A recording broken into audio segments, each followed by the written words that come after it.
Hi කොහොමද ඔයාලට? අද අපි කරවිල උයන්නයි යන්නේ. තිත්ත නැතුව රසම රසට කන්න පුළුවන් කරවිල මාළුවක් තමයි අද අපි හදන්නේ. මැජික් තියරයක් දාලා තමයි හදන්නේ. මෙන්න කරවිල ගෙඩිය මම කපා ගත්තා. කපාගෙන අපි භාජනයකට දාගන්නවා.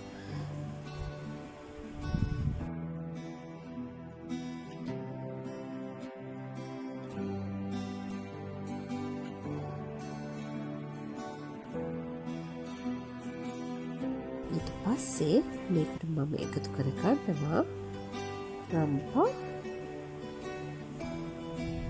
ඒ වගේම මේකට එකතු කර ගන්නවා කරපිංච කොළ කිහිපයක්. ඊට පස්සේ මම මේකට දාගන්නවා සුදු ලුණු. හොඳින් තලාගත්ත සුදු ලුණු වැඩි වෙන්න හුඟක් රසයි අපේ කරවිල එක. පස්සේ මම මේකට එකතු කරනවා මැජික් ලික්විඩ් එක. මොකද මේ මැජික් ලික්විඩ් එක? පොල් වතුරෙන් තමයි අද අපි කරවිල උයන්නේ. ඔයාලා මෙහෙම උයලා බලන්න පොඩ්ඩක්වත් ඉත දැනෙන්නේ නැහැ. මේකට දැන් එකතු කරගත්ත මම 3 පාකුඩු. ඊට පස්සේ මම මේකට දාගන්නවා කාකුඩු ස්වල්පයක්.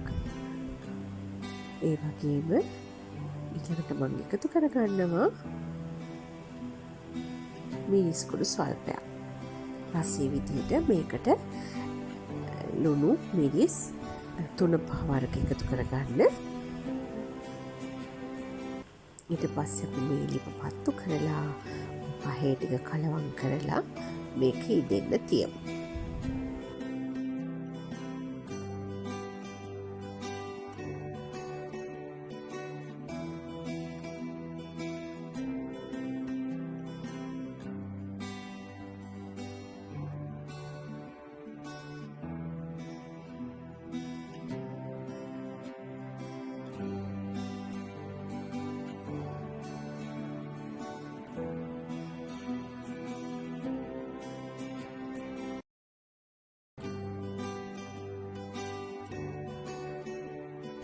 මේක ඉදෙන අතරේ මම මේකට එකතු කරගත්ත තක්කාලි ගෙඩියක්.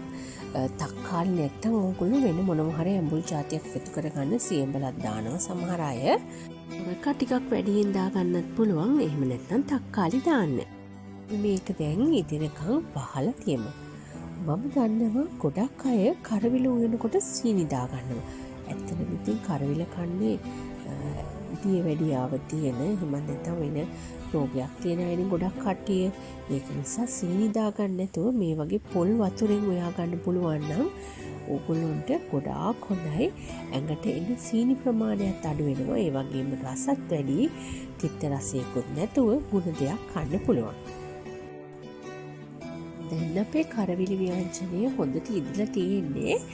ඉතින් ඔයාලත් මේ වගේ කරවිල මාළුවක් හදලා බලන්න. හරිම රසයි, හරිම ගුණයි. හදලා බලලා අපිට කමෙන්ට් එකක් දාන්න. ගිහින් සබ්ස්ක්‍රයිබ් කරන්නත් අමතක කරන්න එපා.